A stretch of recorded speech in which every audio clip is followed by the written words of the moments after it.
नमः सिद्धेभ्यः।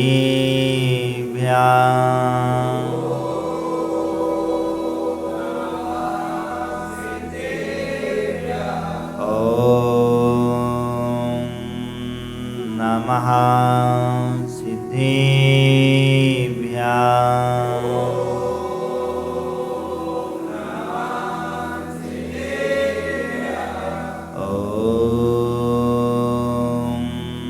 नमः सिद्धेभ्यः।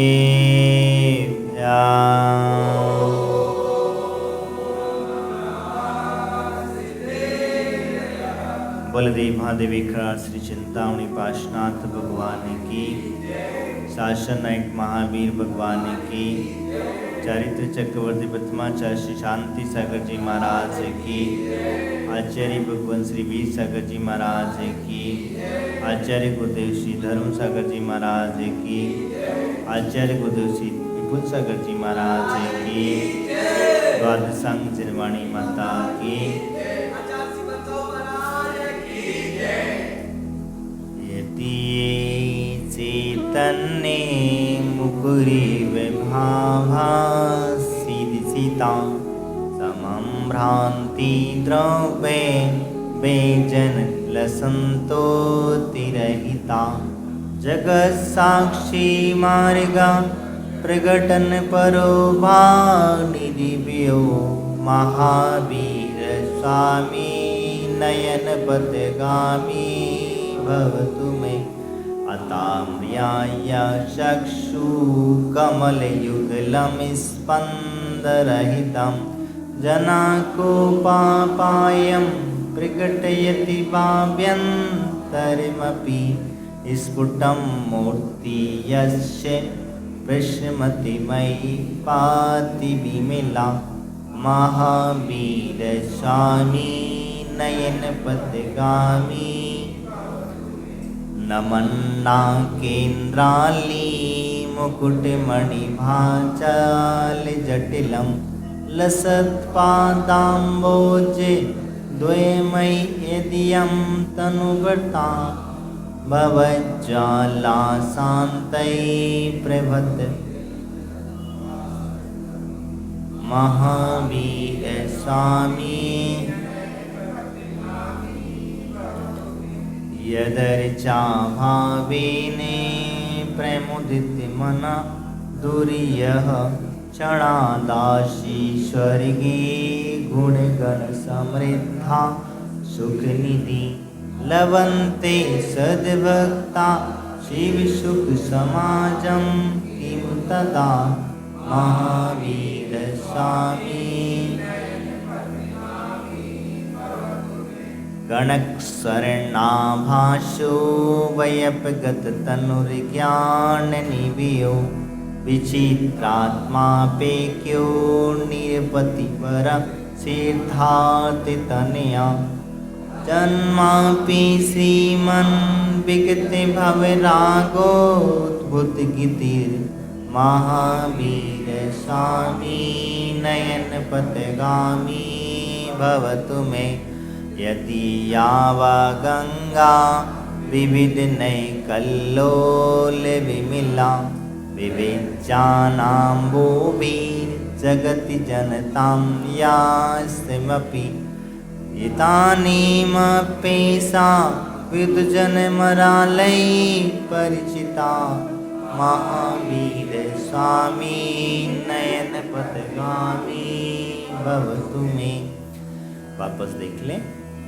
यदि यावा गंगा विविध नैकल्लोल विमला, विविज्ञानाम्बोभिः जगति जनतां यास्नाप्यति, नीमपेशा बुद्धजनमरालै परिचिता, महावीर स्वामी नयन पथगामी भवतु मे। महावीर अष्टक नाम का छठा काव्य हम यहाँ देख रहे हैं। तो उन्होंने यहाँ पर जो कहा है, जिनकी वाणी रूपी गंगा अनेक नए रूपी तरंगों को उज्जवल विपुल ज्ञान जल से इस लोक में प्राणियों को नहलाती है, यानी कि साक्षात भगवान के समोषण की वाणी।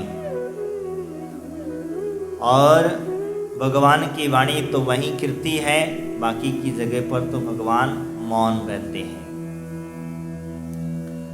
गृहस्थ जीवन में जब तक है तब तक गृहस्थ जीवन की व्यवस्था बताते रहेंगे, धर्म की चर्चा नहीं करेंगे आपसे, क्योंकि जहां धर्म की चर्चा हुई तो वहां तो उन्हें वैराग्य हो ही जाएगा, तो तुरंत होना है। इसीलिए तीर्थंकरों के समक्ष कभी किसी की मृत्यु नहीं होती, और जहां मृत्यु हुई वहीं जन्म मरण उन्होंने देखा कि वहां उन्हें वैराग्य उत्पन्न हो जाता है। तो इसीलिए वहां पर ऐसा माहौल कोशिश की जाती है कि भगवान को राग के अंदर रोकने की, जिसको हम कहेंगे कि भगवान को रोक, जो मोक्ष जाने वाला निश्चित है। इसीलिए तो भगवान आदिनाथ स्वामी 83 लाख पूर्व की आयु बता चुके थे, यानी कि लोगों के बीच में आनंदित रहते हुए राज्य अवस्था से साथ में 83 लाख पूर्व की आयु बिता चुके थे। 1 लाख पूर्व ही सब बच्चा था।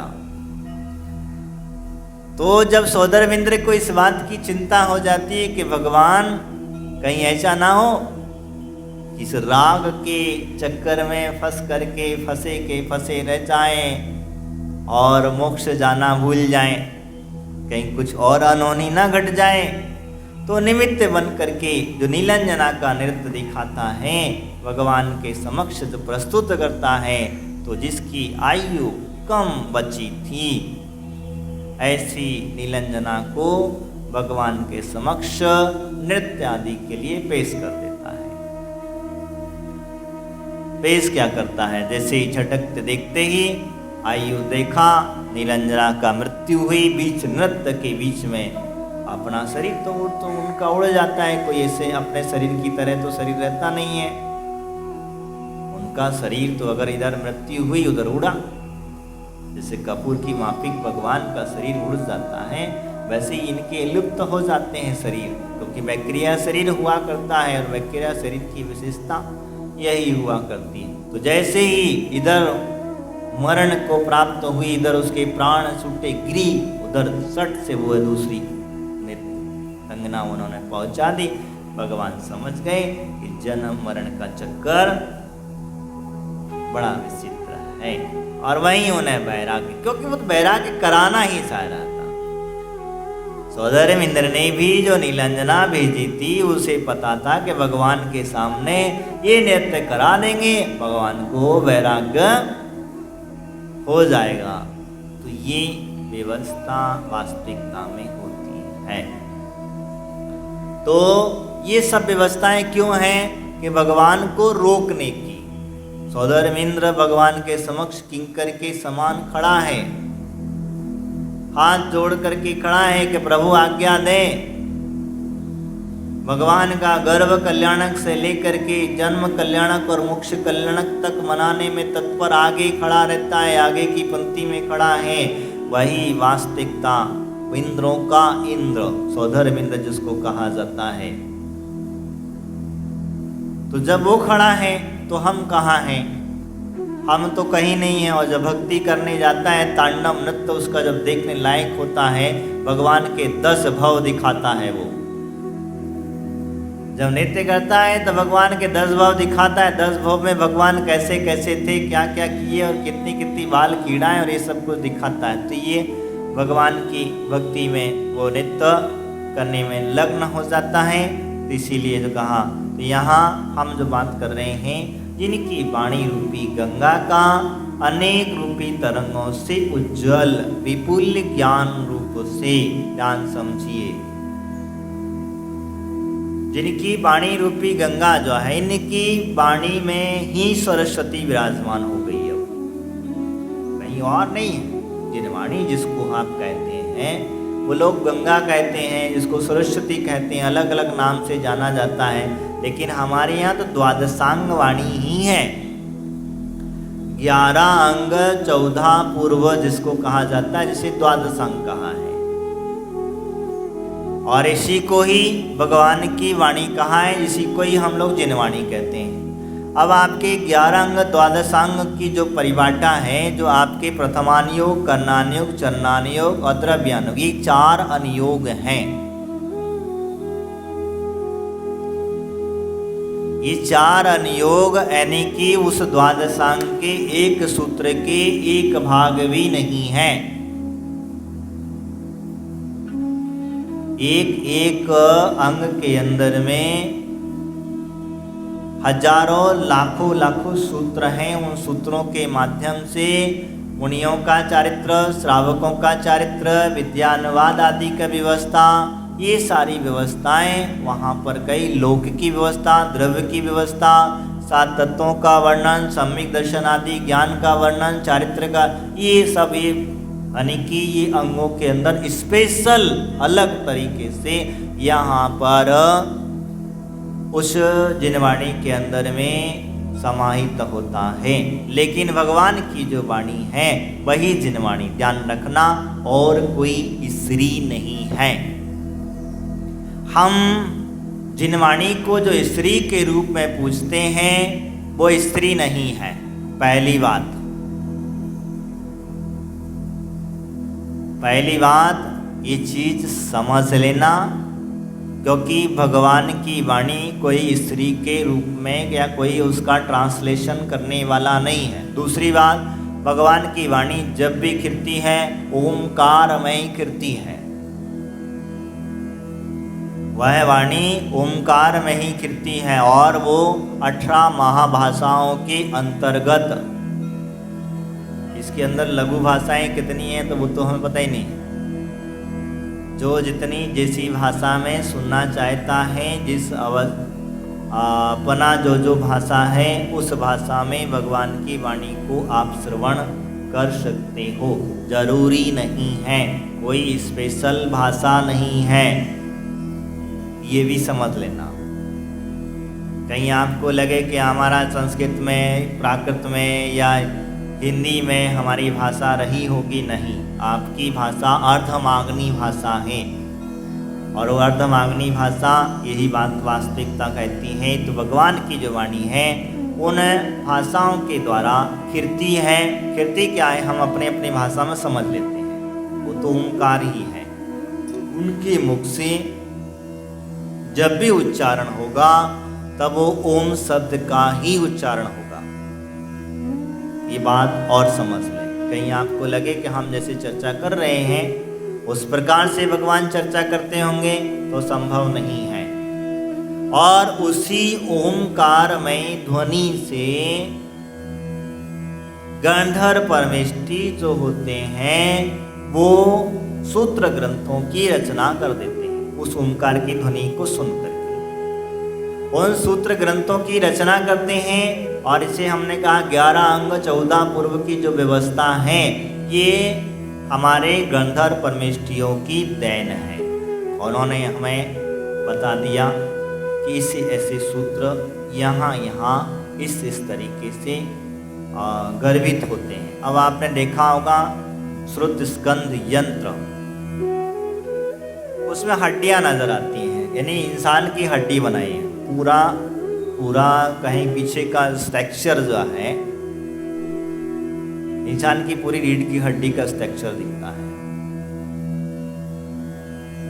जो हड्डियां जुड़ी हुई हैं, कैसे कैसे जुड़ी हुई हैं, उसी प्रकार से वास्तविकता में। लेकिन हम वास्तव समझे, आगे उन्होंने चेहरा है, आगे गला है, कमल बना दिया गया, ऊपर जाकर के तीर्थंकर की स्थापना कर दी। जिनकी वाणी तो वहीं से गिरी है। मूल रचयिता तीर्थंकर भगवान, उपरचयिता गंधर्व परमेष्टि, क्योंकि उसको लिपिबद्ध करने वाले, और बाकी के आचार्य आदि उसे क्रम से सुन करके वास्तविकता समझते। तो उन्होंने कहा नयन रूपी तरंगों से उज्जवल उस विपुल ज्ञान रूपी जल में से इस लोक के प्राणियों को नहलाती है। अब किससे नहला रही, वो क्या कर रहे, कोई पानी से नहला तो नहीं ना दे रही।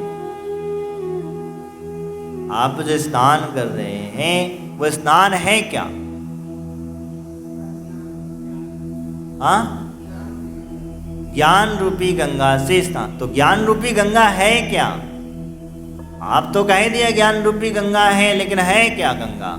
गंगा तो एक वहां भी है कैलाश पर्वत पर, वहां से निकली है, गोमुख से निकली, इसलिए उसको गंगा कह दिया, गंगोत्री कह दिया।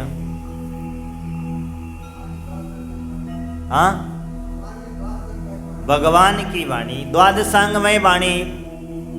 तो द्वादशांग के अंदर में ऐसा क्या चीज भरा हुआ है, तो उसे मैंने जो बताया, तो पहला अंग जो है मुनियों की व्यवस्था।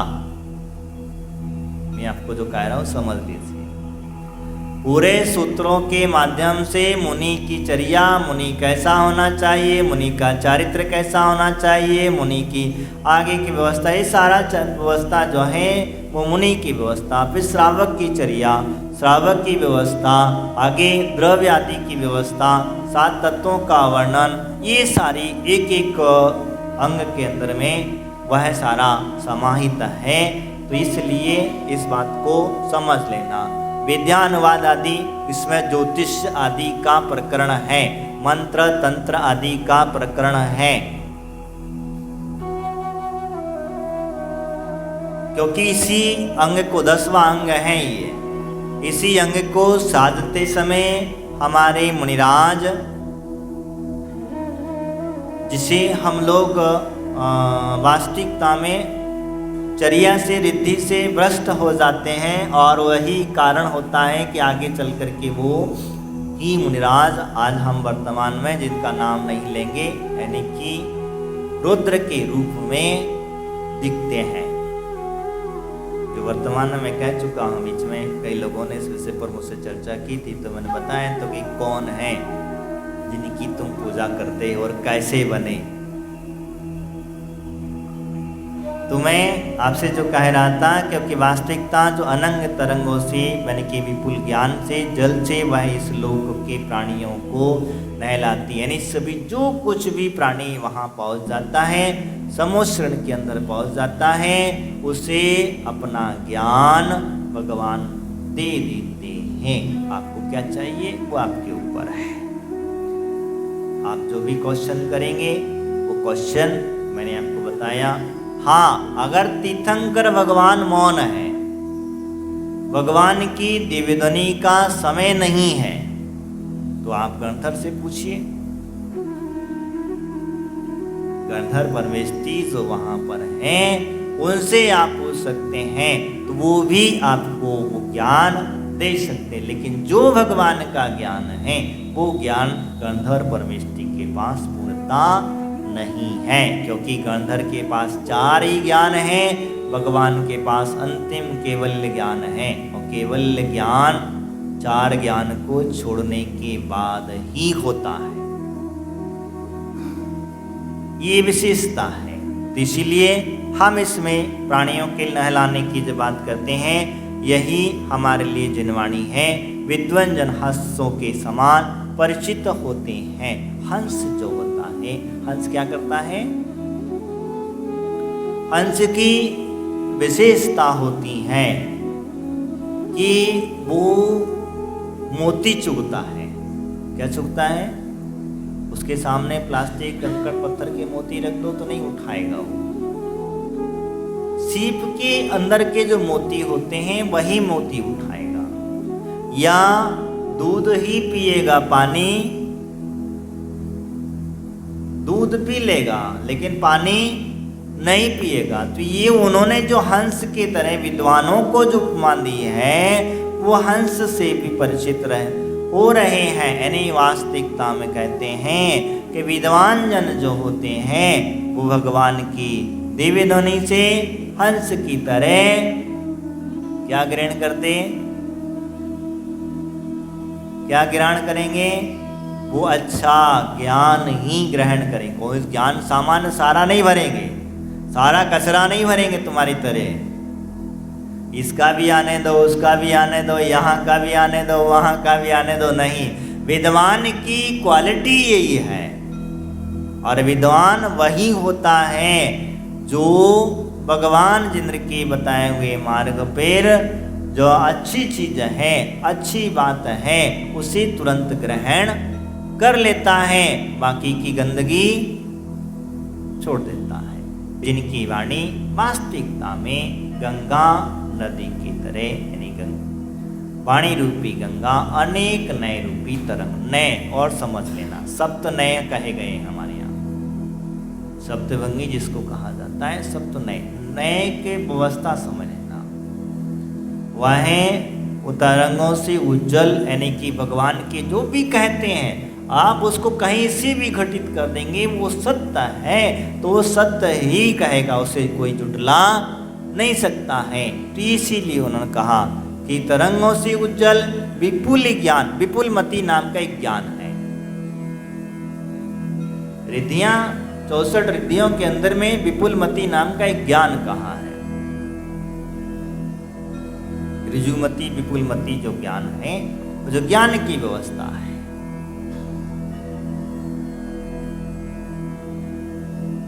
तो वो ज्ञान रूपी जल से वह आपके लिए अस्लोक में जगत के प्राणियों को नहलाने के, सभी को लोगों के लिए ज्ञान देने का कार्य कर रहे। आज भी वह वाणी, जिनवाणी जो है, आज भी वो जिनवाणी विद्वत जनों के हंसों से, विद्वत जनों रूपी हंसों से परिचित हो रही है। ऐसे महावीर भगवान मेरे नेत्रों के मार्गामी हुए, ये हमारी भावना यहाँ पर उन्होंने प्रस्तुत की है। यही वह कहते हैं हमारे जीवन में भी वह गंगा मिले, हम ये भावना भाते हैं, क्योंकि महावीर अष्टक पढ़ रहे हैं और इस काव्य को अगर हम पढ़ रहे हैं तो हमें ज्ञान की बोध प्राप्त कराता है। इन्हीं भावना के साथ महावीर भगवान की